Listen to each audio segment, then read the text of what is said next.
Hello and welcome to the NBA Outlet presented by OTGBasketball.com. I'm your host, Nick Fay. With me, as always, Kory, Waldron, and special guest, Jack Manuell. We're not recording together this time, but it should still be a great show. What's up, fellas? I mean, it's still good. I mean, I'm here, so, like, it might not be as good, but let's have some fun. I have my off the glass full of wine. Oh, yes. Best life. We're having a nice little chill podcast. I'm completely down and up for this.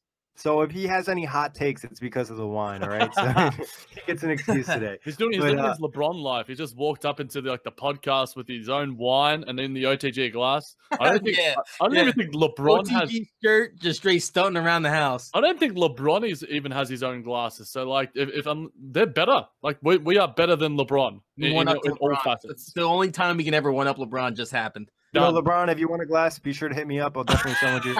I'll send one for the whole family, T-shirts, whatever you want. Just let me know, all right? But enough about LeBron. We're actually not talking about him at all today. We're going to talk a little bit about Thibodeau being fired, and also we're going to get right into the OTG trade deadline marathon, which has been amazing. A ton of great trades. Check it out at OTGBasketball.com. But as always, check out the pod, iTunes, Blog Talk Radio, OTGBasketball.com, Google Play, Dash Radio, and YouTube. But guys, Tom Thibodeau was fired earlier this week. Ryan Saunders took over. Thoughts on the move and what's happened in Minnesota so far? I mean, everyone was sort of saying the timing or why did it happen now. For one, I advocate for the fact that this should have happened, and the fact that it happened a little bit later than it should have. So what? The timing doesn't necessarily matter. Everyone's sort of talking about that. I'm fine with it. Like, I thought it should have happened, obviously, weeks ago, months ago, like a lot of other people. But I think a lot of people have reported as well that the fact that there was some ticket sales, the ticket holders. Season ticket holders, Season ticket holders, you got it for me there, mate. They were sort of their relationship with a guy like Thibs, whatever you want to call him, hasn't been the greatest. So I think a guy like Ryan Saunders is going to interact with him very well. He dresses well, he looks good, and the guys play for him. So I'm excited. I'm excited for Minnesota. Like, it's odd to say. Yeah, I mean, obviously, we've been kind of preaching that on the NBA Outlet for the last couple of weeks, maybe even the last couple of months, that it just felt like there was it felt like there was some change needed between how heavy he plays the starters. The defense obviously never transitioned into Minnesota with Thibodeau, whatever you want to call him. And, you know, now they're going in a new direction. Obviously, Ryan Saunders is a nice little story. His father, obviously, Flip, was a big part of Minnesota, the Minnesota franchise in general, coaching and front office roles. And Ryan's the youngest coach in NBA history to get a win at 32. You know, he's got vets on the team older than him, which I think is just, it's cool to see that. And, yeah, they look fired up. They look like there's just a different vibe, a different energy. I saw a tweet today that for the first time this season, they had music playing during shoot-around or during practice. So they're flipping things around. These are a lot of young guys, and maybe just getting them happy again will translate to the basketball court. Well, you said it. Oh, sorry to cut you off, Jack. The fact is the team looks so happy after Ryan Saunders got their first win. And you could see the relationship he had with all the players. They were so happy for him, hugging him, giving him the game ball. It was just great. And like Jack said, it's exciting for Minnesota. And it's good to see, especially for these young players like Andrew Wiggins and Karl Anthony Towns. Also, shout out Jack, who just did a great video breakdown of Wiggins having one of his best games of the season. I like the point that Kory touched on, the fact that they're playing music now. Like 29, like Thibs is just like, no, we're not doing any music. He's got like his own voice. I can imagine him having like a megaphone yelling ice. None of this hip hop shit. I want ice. It's just we're listening to classical. I mean, what does he? Do you reckon he'd listen to classical? Do you reckon Thibs is out for it? I feel like he'd be a sort of like more of a fish dude. No, he's maybe listen to heavy metal. I don't know. He's a Beethoven guy. I feel like he's really low key. All right, that's fair. I have no idea. I feel like he breathes just basketball. He just listens to like podcasts and like intros, and like he doesn't care for music. Yeah, but Minnesota, I expect to kind of do better the rest of the season. Any final thoughts on them, or you want to get right into the trades? Yeah, check out my Andrew Wiggins hashtag self-promotion video breakdown. Going to be doing plenty more of them this season, guys. So just check it out on the OTG page, alongside all the awesome trade deadline news. Well, talking about Jack, he has the first trade of the trade deadline marathon, and what he has is New Orleans sending Anthony Davis and E'Twaun Moore to Golden State for Klay Thompson and Draymond Green. Thoughts on this one? We'll let Kory dive in first.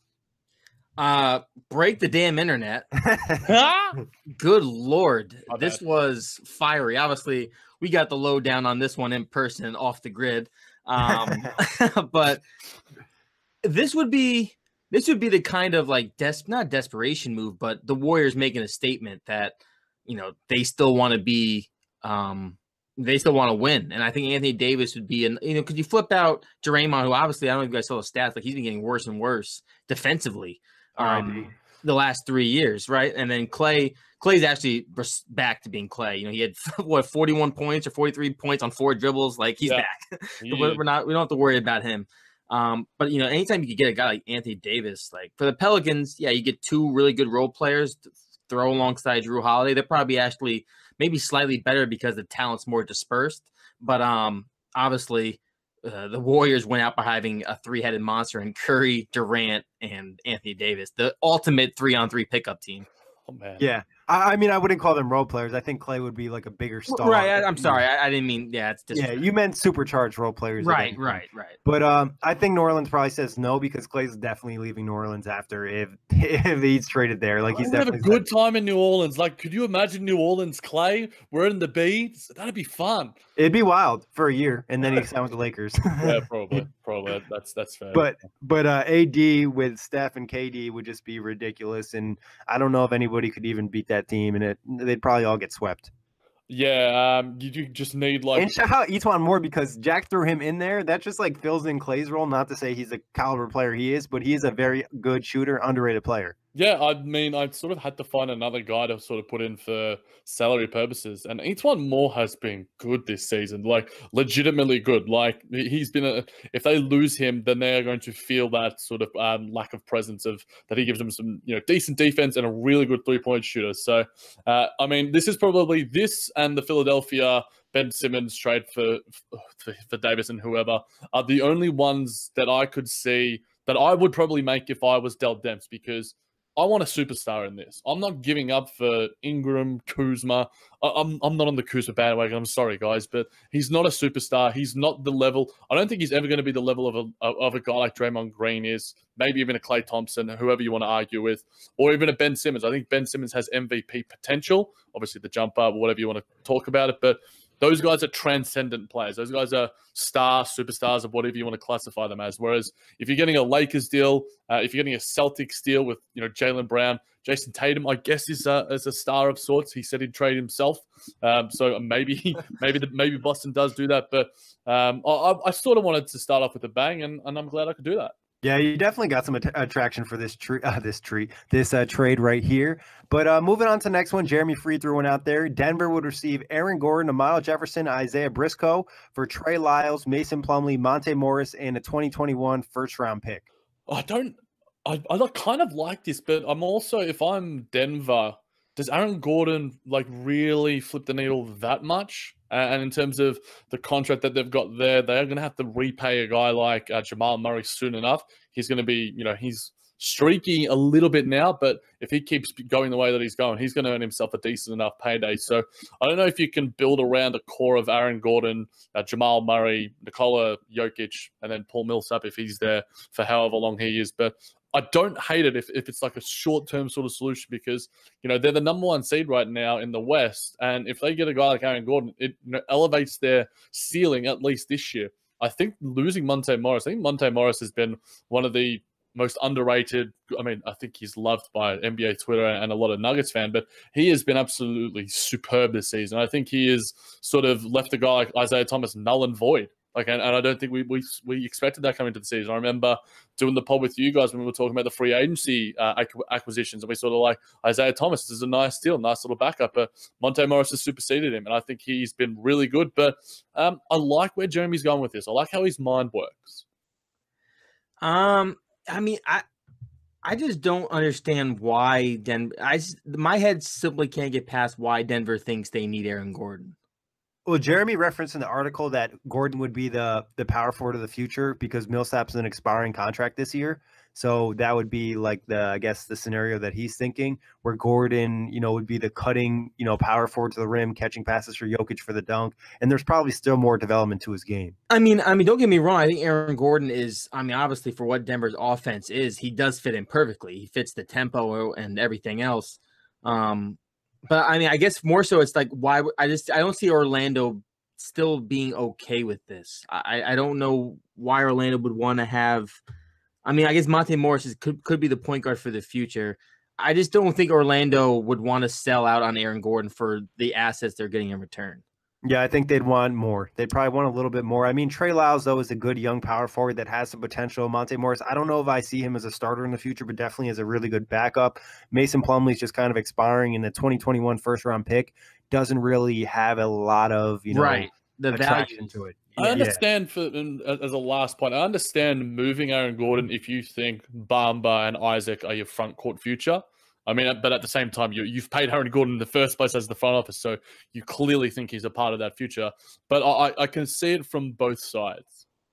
Yeah, I don't think it's a terrible trade. I don't know if both teams would have to come to an agreement, or there'd be something where Orlando maybe is cleaning house and they're just trying to get more young players in there, and that'd be something that maybe they're doing with the Aaron Gordon trade. Moving on to the next one, though, Jorge Cantu, our guy, host of the Heaters Gonna Heat podcast. Lance Stevenson for Wayne Ellington straight up. This should have happened. I think I mentioned when I commented on it on Twitter. This should have happened already. Lance Stevenson shouldn't be on the LA Lakers. Wayne Ellington should be. So if I'm the Miami Heat, no, because this makes us worse. I think Wayne Ellington, for some reason, hasn't been getting enough minutes, as Jorge has mentioned at length. But if I don't see the benefit for Miami getting a guy like Lance Stevenson, I know Kory's a big fan, but I don't rate him that highly at all in today's NBA. I think energy, you're not going to pay $4.5 million for energy, but someone apparently did. Whereas Wayne Ellington has an elite skill set as a three-point perimeter shooter, which LeBron needs. And they just don't have any of those guys right now. Josh Hart isn't an elite three-point shooter. Kyle Kuzma isn't elite. They don't have someone like that. So they're going to need to get someone, and they could certainly do worse than Wayne Ellington. I mean, I don't know why necessarily Miami does it with, I don't know. It doesn't really make much sense. I mean, obviously LeBron is saying thank you. Yeah. LeBron is extremely happy to get rid of Lance Stevenson to add thanks, Pat. Right, to add a three-point shooter in Wayne Ellington. So, I mean, I think for the Lakers' perspective, this is exactly who they want. But with Dion Waiters coming back, just getting another guy like Stevenson, doesn't make sense unless they think they're going, unless Jorge's, envisioning another scenario in which Dion Waiters is traded out along with Stevenson coming in. Yeah, I think the idea for Jorge was that they would just cut Stevenson. Oh, you bastards. Well, I guess then you'd be happy. But I think that was the mindset that Jorge had, at least what I saw on Twitter. So I think, for the Lakers side, it definitely makes a ton of sense. There probably have to be some type of draft pick, maybe a second-round pick could move the needle, or maybe Miami's just looking for another roster spot to bring up a G League guy, which they've had success in the past. But I don't think it's a terrible trade. I think the Lakers would benefit more than Miami. Yeah, I mean, it's a no-brainer if you're Magic Johnson, but at the same time, they haven't proven to have much brains in terms of how they've constructed a roster this season. And that is a legitimate slight on them, because I've never been a fan of how they've been doing it, and him and Rob. But, it's literally the worst way you could go about it. Yeah. Moving on to the next trade, Jeremy back again. This is kind of a minor trade, but I think it could, help a little bit in Detroit. Cleveland would send, Detroit would send Stanley Johnson, Lance Galloway, and a second-round pick to Cleveland, and Detroit would pick up Alec Burks. Oh, Stanley Johnson is not going to be in a Detroit uniform anymore. It feels like he's been there forever. Him and like MKG, just those guys. It's like, have they not been traded yet?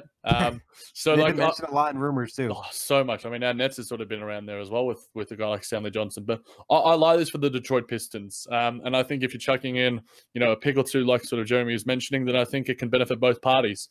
I think it's realistic as well. The money works out. I think Langston Galloway having another year left on the deal is a little bit iffy if you're the Cleveland Cavaliers, but you're a rebuilding franchise, so you're going to have to do these sort of things in terms of gaining some assets. But I think Alec Burks can contribute. He has shown in his short amount of time in Cleveland and his time back in Utah that he can score a little bit, and he can be a rotation piece, which is what Detroit desperately need if they're going to fight for the playoffs still. Yeah, I mean, I was a big fan of this deal, actually, by Jeremy. I think Alec Burks is, as long as he stays healthy, he's the type of offensive pop Detroit could really use.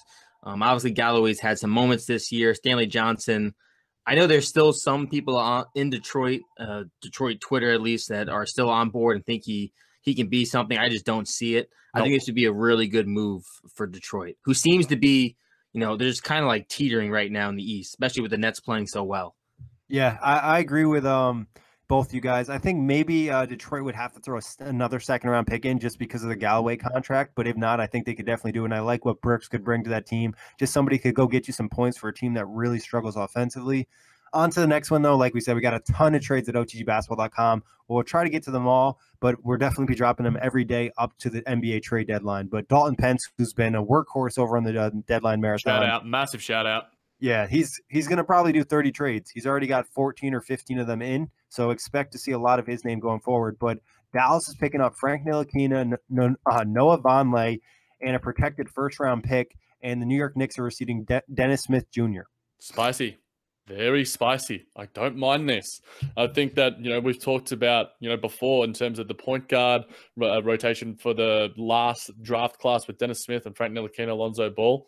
I think Dennis Smith should have been the guy that the Knicks took in the first place. He was sort of in terms of Phil Jackson, he obviously wanted his guy, Frank Ntilikina, to fit the triangle, but Dennis Smith in New York alongside a guy like Porzingis, I think that could be a nice-ish fit. And I like what Noah Vonleh would bring to the Dallas Mavericks as well. I don't know what his rotation minutes would be like, especially with that front court sort of glut with guys like Maxi Kleber, Dirk Nowitzki, and Powell. Dwight. I was going to say Norm Powell, but I'm like, no, it's Dwight Powell.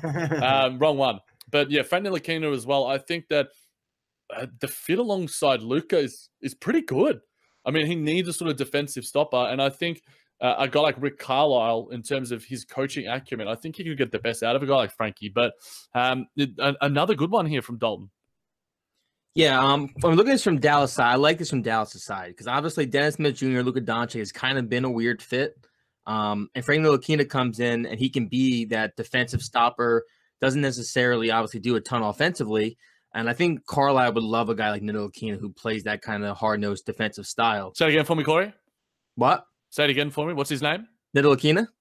Close. You don't say the T. It's silent, my friend. European. Got to be a bit more cultured with the way you. I'm not in person with you, so I can't help you. It pains me, my friend. Ntilikina. It's literally just Nil. You just forget the T. There you go, my dude. All right, Ntilikina. And then Vonleh has been a resurgence. Me and Nick mentioned in the preview series that this was kind of possibly his last stop if he didn't have a resurgence. He's been tremendous for New York. I think he would fit in really good as a defensive guy, a rebounder down in Dallas. And then from the Knicks' perspective, Dennis Smith Jr. can be the point guard of the future. Obviously, he's explosive. He can help them push the tempo. I think like a small ball lineup of Dennis Smith Jr., Moutier, Tim Hardaway Jr., Kevin Knox, and Porzingis in the future could probably be really fun in the East. So I like this trade. Yeah, it allowed Dennis Smith Jr. to kind of get a better opportunity than what's in Dallas. Obviously, Luka's taken over. I think a lot in this deal would depend on what that future first-round pick is going to Dallas. New York obviously isn't going to give up the pick this year. They might not even give up the pick next year. It'd have to be something farther down the line where they feel protected, or literally a protected pick. Yeah, I don't disagree with that either. So I think a solid trade again. A lot of these trades have been very good, or maybe a pick here or there, but I think a lot of them are feasible or at least workable. On to the next one, our guy Mike Ryan, Knicks fan, another Knicks trade. The Knicks would take on Chandler Parsons and a 2021 first-round pick, and the Grizzlies would receive Tim Hardaway Jr. and Courtney Lee.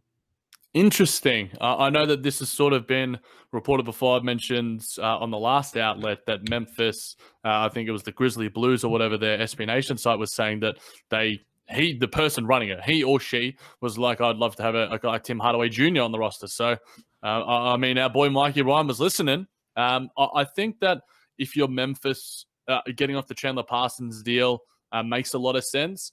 I think you're getting Tim Hardaway Jr. is a proven gunner, and I think he is a better player than the numbers suggest due to the fact that he is sort of having to put up bad shots for a bad team. And Courtney Lee as well, if he gets himself healthy, I think he just more makes the money work. But I don't hate the deal. I think both teams benefited from it somewhat. I think Chandler Parsons, it's going to be interesting to see how that thing plays out. Obviously, he's not going to be wearing a Memphis Grizzlies uniform for much longer. Whether he's wearing a Knicks one, it could certainly happen. I mean, knowing what we know now about Parsons being done playing, this trade seems very, very hard for it to become a reality. With that said, though, I mean, if you're the Grizzlies, this is exactly what you need. Tim Hardaway Jr. is the perfect kind of, not really 3-and-D, but the perfect kind of shooter that they kind of lack. Courtney Lee kind of hard to gauge since we haven't seen a ton of him over the past 2 seasons. But as we mentioned on the midseason review report, he's kind of like that in-betweener. He can still get it done. I think this makes a lot of sense for Memphis. I don't think for the Knicks. I don't know. I'm not ready to sell on Tim Hardaway Jr. I know it's a little bit of money, paying him $17 million a year, but I don't think the Knicks would sell, especially for a 2021 first-round pick. The one thing that would help the Knicks is they would actually create $5 million more in cap space for this upcoming summer. So if they're really looking to attack this summer, this is a move they maybe make. But on the Grizzlies side, someone brought this up on Twitter. I'm not actually sure they're at, but shout out to them. Is the Grizzlies probably don't want to go over the luxury tax because they've been stingy in the past unless they really, really want to win right now. And this would push them over the luxury tax. So that would be the only thing here is the money. That's where I think this trade really, comes down to is the money. Yeah, I remember that, and it was a very insightful comment. Yeah, so definitely something to consider, but I do like the fit of Tim Hardaway there, just giving them some offensive pop, just something that they really don't have other than, Mike Conley, Jaren Jackson's been good for them, but they need someone who can consistently get buckets, and that's not something they have right now. And obviously Parsons, I don't even know if he'd play for the Knicks or they just buy him out. I'm sure there's some type of relationship with Fizdale. Yeah, I mean, there probably is, but at the same time, they bought out Joakim Noah, which I didn't necessarily agree with in terms of preserving their cap space as much as possible. Sure. So who knows what could happen with Scott Perry and Scott Mills. Yeah, so we'll see what happens. On to the next one, our boy Cam, who still can't pronounce his last name.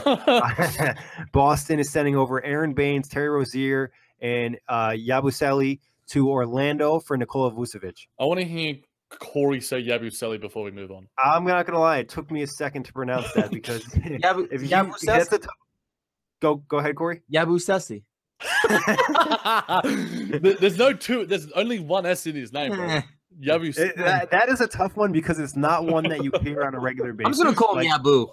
Yabu, I like that. That's a cool nickname, though. Yeah. Yabu. It's probably on Basketball Reference as one of his nicknames as well. In terms of the deal itself, I think that this benefits Boston tremendously in terms of the fact that, I think that Terry Rozier isn't going to be on their roster next season.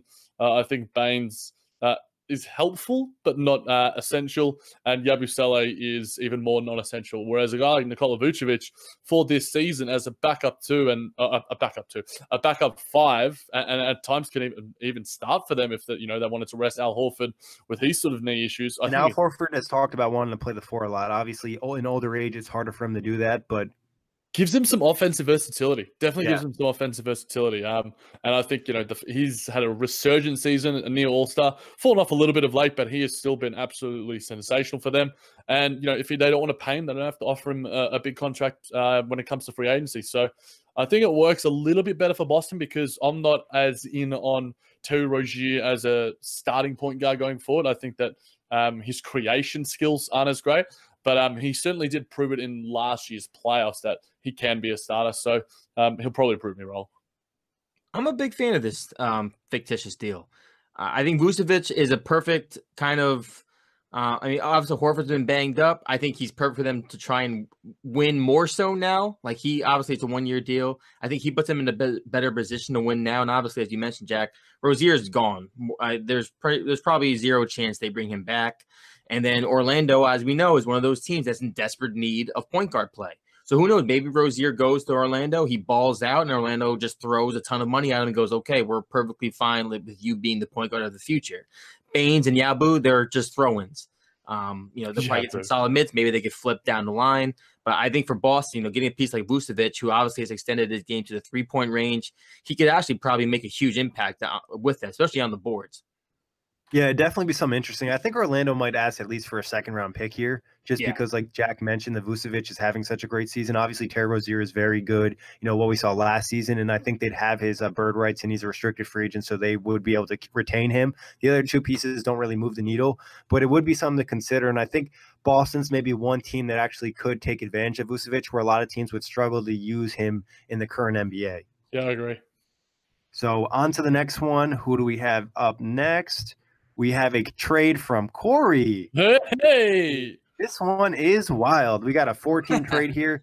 So the Pacers will receive Lance Stevenson, Terrence Ross. The Lakers will receive Nikola Vucevic, Doug McDermott. Utah will receive Tyreke Evans, DJ Augustine. Orlando Magic will receive Ricky Rubio, Kentavious Caldwell-Pope, Edmund Summers. Indiana's 2020 first-round pick. Los Angeles Lakers 2020 first-round pick. Oh, man, I'm dizzy just reading it and hearing all those names. Kory, just explain it, mate. Like, just give the listeners a more in-depth take on it. But it's creative. Probably our most creative trade yet, I would say. I think it's. I don't know how many GMs would be able to think of this one. Yeah, I mean, I basically this is funny. This came together. Like I was while he was drinking his wine, it's off the glass cup. Yeah, I was sipping the wine. I was leaning back in the chair, smoking a stogie. No, so I was just thinking, how can all these teams kind of figure it out? Because obviously the Lakers need a piece, the Jazz need a piece. I think the Pacers could use some change, and Orlando's got assets and issues. So for the Pacers standpoint, Doug McDermott and Tyreke Evans, they really just haven't worked out. I mean, everybody knows at this point in time, I've never been a fan of Doug McDermott. I gave him like a slight window of hope. It just doesn't fit with the money he's being paid. Tyreke Evans is pretty much getting paid $8 million more to be a basically same version of Lance Stevenson with less energy.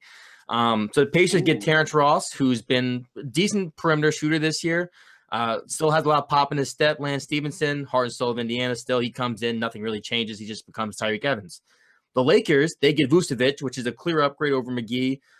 He can spread the floor for them, gives LeBron James a different type of scoring asset down low. Doug McDermott, maybe Kyle Korver 2.0. If anyone's going to make Doug McDermott a valuable three-point shooter, it's going to be LeBron James. Utah, they get a playmaker and Tyreke Evans off the bench. Donovan Mitchell doesn't have to do a lot. We mentioned on the midseason report by Nick Fay that, Donovan Mitchell's numbers are pretty much the same as last year. And he's basically the same type of player, just the defenses can scheme more for him. You put a different playmaker out there who can get to the rim and create his own shot like a Tyreke Evans, maybe that opens up the floor for him. Obviously, DJ Augustine having a career year from the shooting.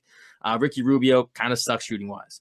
Orlando, first off, 2 draft picks. That's basically what they would be eyeballing the most. The fact of the matter is those are probably late first-round picks, but still, those are 2 more assets. You get Caldwell-Pope expiring. Maybe you want to bring him back. Ricky Rubio is a proven veteran point guard in the league. He can play make. He can probably get a lot out of Aaron Gordon. It gives Mo Bamba a chance maybe to flourish as well. And then Edmund Sumner, young point guard, take a flyer. Don't hate it. I mean, I think all players could benefit in this trade from a change of circumstance. So if it were to happen, they'd have to get some sort of FaceTime going, because we saw it happen with the 3-way deal with Phoenix, Washington, and Memphis. But complicated, convoluted, but makes a lot of sense, my dude. Yeah, I mean, I hate to be devil's advocate here. The only thing I see is the Lakers not want to take on Doug McDermott's contract. Like, they want to keep that cap flexibility, and for $7 million, I'm not sure if they'd want to take him. It's something they'd consider. And I know Magic fans kind of complain that they felt like they weren't getting enough, but I think 2 first-round picks for guys that are expiring for a team that's not great makes a lot of sense. I think the only thing I would say is McDermott, is with that contract, and the Lakers wanted to have cap space for possibly, KD or Kawhi or something. Right. But other than that, great trade, Kory. Very creative. I think anytime you're trying to do a 4-team trade, it's extremely difficult. But on to the next one, our boy Nick. He's working up some crazy Toronto trades. We got the Atlanta Hawks and the Toronto Raptors here. Atlanta's taking on Valanciunas, Powell, DeLon Wright, and then Toronto's getting Kent Bazemore, Dwayne Dedmon, Taurean Prince, and Vince Carter in a homecoming. I mean, and possible picks. He didn't specify with the picks, but he said that Toronto would probably have to include a first and a second, which I agree with. Yeah, and I think that, I mean, we've seen our boy Nick been doing work on the Toronto beat for OTG for quite a bit, and I like the creativity this one. I think it benefits, again, both parties similarly. There's probably going to be a little bit of bias for Toronto in a sense, coming from a Toronto. I don't like when I've done mine sort of Nets trades, but Nick is a very clever fellow, and he's proven that with this deal. What deal is this, Nick? This is the Kent Bazemore? This is Kent Bazemore, Dwayne Dedmon, Taurean Prince, right. And Vince Okay. Carter. That's why I make sure I was looking at the right one. Yeah, and Nick didn't specify the picks, but he said probably a first and a second. I honestly could even see more picks included, because that is a supercharging the shit out of the Raptors. I mean, if the Raptors get this, their depth is pretty much unrivaled, right? They already are. Like, they're probably the most deep team in terms of talent in the NBA right now already. Right. But I mean, even still though, like Taurean Prince would probably come off the bench, and like he's pretty good. And like Ken Bazemore, like this just makes like they're gaining more offense, but not losing any defense. And obviously Valanciunas is kind of the offensive guy. I think Dwayne Dedmon just fits them more with a lesser role offensively and just giving them more defensively. He can shoot the three too. Right. And then Vince Carter's like just like the homie feel. Like it's just like, oh yeah, we get Vince Carter too as like a nice cherry on top of these perfect two-way players to fit into Toronto. Yeah, I mean, I think the Hawks would definitely want a lot of draft picks, at least two. Probably a first and a second, and then maybe even more, as you mentioned, Nick. But I mean, for Toronto, you take this every damn day.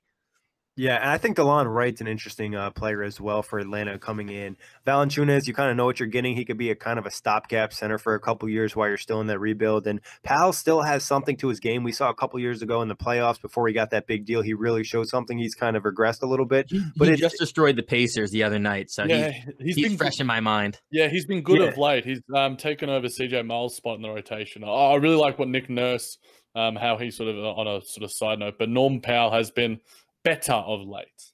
I would say from the Atlanta side, they'd probably be iffy to kind of include Taurean Prince because, I mean, we're still kind of unsure where he is in terms of their rebuild, if they really like him or not, but he is a young piece. I think Bazemore, Dedmon, and Vince Carter, they'd easily move. So maybe even if you want to do the swap for Valanciunas, Powell, and DeLon Wright, take out Taurean Prince and do Bazemore, Dedmon, and Vince Carter, I think that's more feasible, and then maybe a pick or two. Yeah, Nick was getting greedy. yeah, he was getting a little greedy, especially for a Raptors team that's already stacked. Like we said, our boy Dalton has just been working. Atlanta Hawks would receive Brandon Knight, Carmelo Anthony, 2019 first-round pick, and Houston receive Kent Bazemore. It'd be nice to see Melo in a Hawks uniform. I think it would probably never happen to be the same thing where he'd be a Hawk for a day. Yeah, it's like the Jose Calderon jersey in Golden State as well. I think if you're the Hawks, I think you covet Kent Bazemore a little bit more. I mean, if the market is a little bit drier, you might make that deal. But you're taking on Brandon Knight, who is a negative asset. You're taking on Carmelo Anthony, who is, I mean, nothing essentially. Just a buyout. It's just a buyout. But I mean, I guess Brandon Knight's is an expiring contract as well. I believe he has a player option for the next year, so it's not technically expiring. So that what makes it a little bit more tricky. Where I think this is where maybe Atlanta asked for a second-round pick too.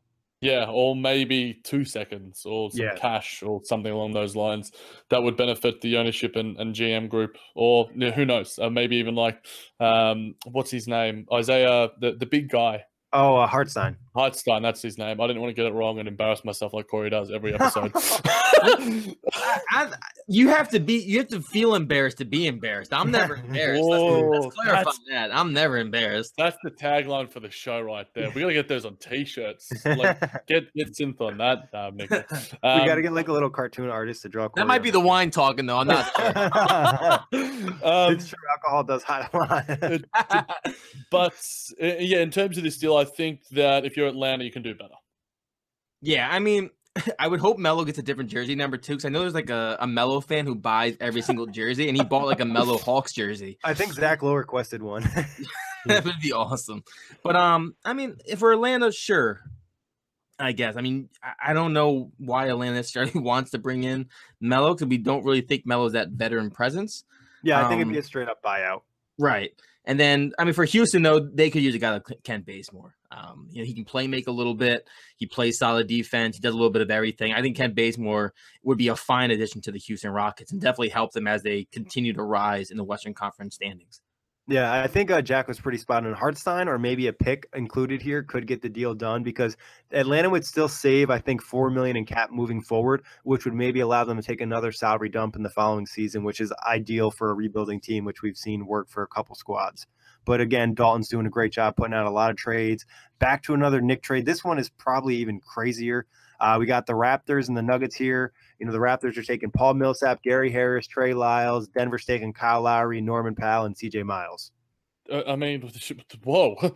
And possible picks included. He didn't specify once again, but possible picks going to Denver. It's the white dude who's like the shocked gif when I saw this. Like, I'm like very mildly shook by this site, just to see I don't think the Toronto Raptors would ever give up Kyle Lowry. I think that would be sacrilege. But Toronto would go in flames. that would be insane. But if you're talking about what the lineup would be hypothetically, so you've got Gary Harris as your 2. You probably put Fred VanVleet as your 1. Paul Millsap starts at your 4. Kawhi Leonard at your 3, and Serge Ibaka or Paul Millsap Serge Ibaka or Pascal Siakam.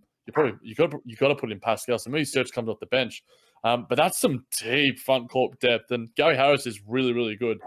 Trey Lyles just adds a little bit of depth here and there. CJ Miles, I think, is a negative asset of sorts this season. We've talked about Norm Powell already, and Kyle Lowry in Denver alongside Jamal Murray and Nikola Jokic. I don't hate that. I think it provides them some really capable defense.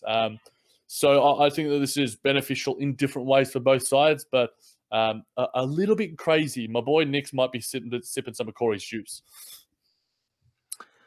Man, could you imagine Toronto if they really got rid of Kyle Lowry after getting rid of DeRozan? God. Like, I just think that would put the Raptors fan base in anarchy. I mean, not that I would disagree totally, because I do think the back end of that contract is still a little bit iffy. But and Gary Harris, I don't think Denver would want to move from him. I agree with you, Nick. He seems too valuable. I mean, I think this is a pretty fun trade to see, like, just to imagine how the different pieces would work. But realistically, I mean, let's be real. It's probably far out there. It's more of a 2K trade. Yeah. Like when you're bringing in chemistry and long-term predictions here, like you said, Gary Harris isn't moving. Kyle Lowry's not moving. It just doesn't really make a ton of sense for Denver to kind of screw up what they have. I don't think Lowry kind of pushes the needle enough for them to make this trade. It's not like he's a 27 years old. You know, he's getting up there in age, like you said, Kory, and that contract's going to be ugly moving forward. Any other thoughts on that trade? I'm enjoying Nick's creativity in terms of somehow how he can make the Toronto Raptors an even more unstoppable force in the East. Yeah, we're not going to get to day 4 today, but there's even crazier one on day 4. We're going to finish up with the last 2 on day 3. One coming from you, Jack, and that's Boston Celtics and Brooklyn Nets. Boston receives Rondé Hollis-Jefferson, Shabazz Napier, Denver's 2019 first-round pick, and Brooklyn receives Jaylen Brown, one of their own picks that they traded to Boston thanks to Billy King. I will say this again, that Nick forced me to do it, ladies and gentlemen. I did not he forced me to do this, and I have free will within the OTG basketball reigns at the same time. I made this proposal mainly due to the fact that I like Jaylen Brown quite a bit, and I think that he could be a really nice fit alongside Karis LeVert going forward, and I think that those two as building blocks with D'Angelo Russell, Spencer Dinwiddie could be quite special. You add in Jared Allen there. That's probably some of the deepest, most exciting young talent on any roster in the NBA. And getting rid of Rondé and Shabazz, I think plenty of fans and in terms of team chemistry, I doubt that Rondé gets traded just due to that fact. But in terms of making it work, you have to include a guy like him. And Shabazz Napier reminds me of sorts when I was having a discussion with a commenter on Twitter in the threads as a Shane Larkin type. You know, a guy who can provide a little bit of depth. You know, if Terry Rozier ends up leaving, you've got Shabazz Napier for another year as another backup. And he's proven very capable for the Nets when he's put on the uniform. So, and I think it was you or someone else, Nick, that mentioned that Rondé Hollis-Jefferson. Oh, no, it was Brian Fonseca. Rondé Hollis-Jefferson in Boston or a team like Golden State, I think utilized under the right coaching could be pretty fun. Yeah, I'm a kind of a fan of this trade, especially from like Brooklyn's perspective. Obviously, Jaylen Brown would be the wing you guys are still looking for, and could have had, should have had, and yes, unfortunately, and he's looked good. Obviously, he's been kind of streaky offensively, but that's you get all those offensive pieces in, as we mentioned with Boston. It's taken them a while to figure it out. They figured it out last night against the Pacers, where we got destroyed brutally and utterly. But I also think for Boston, you know, getting a guy like Rondé and Napier, obviously those guys aren't going to take a great volume of shots. Jaylen Brown, kind of, you have to try and get him some touches. You can kind of, the offense, the touches can be distributed about better. Maybe Kyrie gets a few more touches. Maybe Jason Tatum gets a few more touches. So I think losing Jaylen and getting a guy like Rondé Hollis would probably just help them, especially athletically. The small ball 4, I don't think it hurts them. I think one thing that's intriguing for Boston, and Jack brought this up in the article, is they grab another draft pick and possible Anthony Davis trade. And then also they don't have to worry about playing Jaylen Brown down the road. You know, they already have a ton of big names. There's a possibility of bringing somebody like AD. You're not going to be able to afford all these great players, especially with Hayward already under contract. And then obviously Tatum's contract's eventually going to run out. So I know a lot of people are like, oh, they're not going to trade Jaylen Brown, but I don't think this is the craziest trade I've ever seen. And I also, maybe the Nets throwing another second rounder, being maybe the Knicks second rounder pick, which is going to be pretty high in the draft. Yeah, I mean, I want Jaylen Brown in a Nets uniform, but I think it's somewhat ambitious from my end. But I'm a Nets fan. I got to speak it into I think existence. if he kept playing, if he kept struggling, it would make the trade more likely. Now that he's starting to pick it up, it looks worse in hindsight. But at the time when we were discussing it, it was like he still was kind of struggling. Yeah, which was like 3 days ago. yeah, exactly. So there's still, there's still question with it, and you never know what really could happen. But this is probably the wildest trade, and probably I don't know. Well, the Knicks trade for Denver and Toronto was pretty wild too. Most likely, Nick. Most likely. Yeah, so we got Brooklyn receives Kristaps Porzingis, yes, and the Knicks received D'Angelo Russell, Rondae Hollis-Jefferson, Brooklyn's 2019 first-round pick, and Denver's 2019 first-round pick. Kristaps and Jarrett Allen, man, it's heaven. Oh gosh, it's like the most modern, insane, defensive, offensive, wild. Someone check Jack's pants right now. Oh, dear Lord, ladies and gentlemen, please, listeners of OTG. It sucked to lose D'Angelo Russell, though. He's been awesome this season, and I think the D-Lo stands would certainly not be the biggest fans of this either. But you got to lose a guy, you get a guy in return. D'Angelo has been awesome this season over the past sort of 15 to 20 games. Rondae Hollis-Jefferson has been injured. But Kristaps Porzingis, there's a major what if. So I think, you got to throw in a guy like D'Lo. And D'Lo, he just adds to the point guard glut in New York. But D'Lo would probably easily be their best point guard right now. And I think, he's probably living down the road. He's probably living somewhere in Manhattan anyway, as is Rondae. So they probably wouldn't have to move anything. Just probably, get the movers to go down the road. And Kristaps could probably, continue his lifestyle where he is. But there's been minor rumblings, as you've mentioned before, Nick, about in terms of when we did the mid-season review about Kristaps and the Knicks organization. So, and in terms of recovery and such, if the Nets were to do this, they do have the best, if not one of the best training staffs in the league. And if you're going to get a guy healthy, it's very iffy to have two of your probably franchise studs, hypothetically, in terms of Caris LeVert and Kristaps Porzingis, on the sidelines with very, very serious, possible career-threatening injuries. So that's we don't want to necessarily do that at the same time, but a man can dream. I feel like this is the type of trade that a fan base turns like against their ownership on, like down the road. Like this would be the trade that James Dolan gets eventually like ousted for. And just to throw this out there, that he threw this out earlier this week or earlier last week, that the difference between the Rangers and the Knicks is that the Rangers have a star and the Knicks do not. Ooh. Yeah, that's good. And Hendrik Lundqvist, like, I love him. He's a great player, goaltender, but he's getting up there in age, and he's not the same player he was. So to say that about Kristaps is just disrespectful. Yeah. I think this is a fun trade, but I think this is, like I said, it's the type of trade that, if, say, Porzingis doesn't get healthy and D'Lo pops off, Net fans are extremely maybe you guys aren't upset. Maybe you guys are okay with taking – would you guys be okay with taking this risk and Porzingis never being Porzingis again? Like, would you be mad that ownership made this deal if Porzingis wouldn't get back to his – or would you be okay with taking this kind of swing for the fence? I think even if Porzingis doesn't get back to his elite athleticism, he's still a very good player in the NBA. Maybe he's not top 25 and he shifts down to top 50 just because of the size and his shooting ability. It just allows him to be such a great fit with the Nets and what they're trying to do in their system. It's so hard to say because D'Lo has been healthy, and he's had his injury issues as well, but nothing to the extent of an ACL from a 7'3" guy. So that's the massive unknown in terms of forecasting this. It makes me more comfortable because Spencer Dinwiddie has been so awesome, and we still have a guy like Shabazz Napier. So it's not necessarily as bad, but D'Lo is pretty special at the same time. Yeah, I think that's what's making the trade interesting is D'Angelo actually has a lot of potential, and a lot of people who probably haven't watched a ton of the Nets this year are like, oh, they're throwing in D'Angelo Russell. But like you mentioned on the last Brooklyn Buzz, he's getting up there and close to like a fringe all-star. He's just having the one thing that he has is just those bad games. As soon as he gets rid of those bad games, he's going to be a very, very good player. Very much so. But that'll just end it for our crazy trades. Day 4 is up. It's still going right now, so we'll touch on the next episode of the Outlet. But guys, any final thoughts before we get out of here? I mean, you make sure you are following on Twitter at OTG Basketball. You are reading it every day, subscribing to the newsletter. Do that all. Yeah, do it. Yeah, I mean, the content doesn't stop. The trade deadline marathon, I think between last year, which was the first year, and this year, we're definitely killing it in terms of production. We're dropping numerous articles every day. These are really fun. You guys just heard what we just rattled off, like 10, it felt like. Yeah. Definitely check out the site. The newsletter that Jack handles. Great job, Jack. I get that in my inbox. It's very nice. It's very convenient. Yeah. Subscribe to it. If you go to otgbasketball.com, it even pops up. All you gotta do is type your email in. It's so simple. We pretty much hand it to you. You just have to type your email in.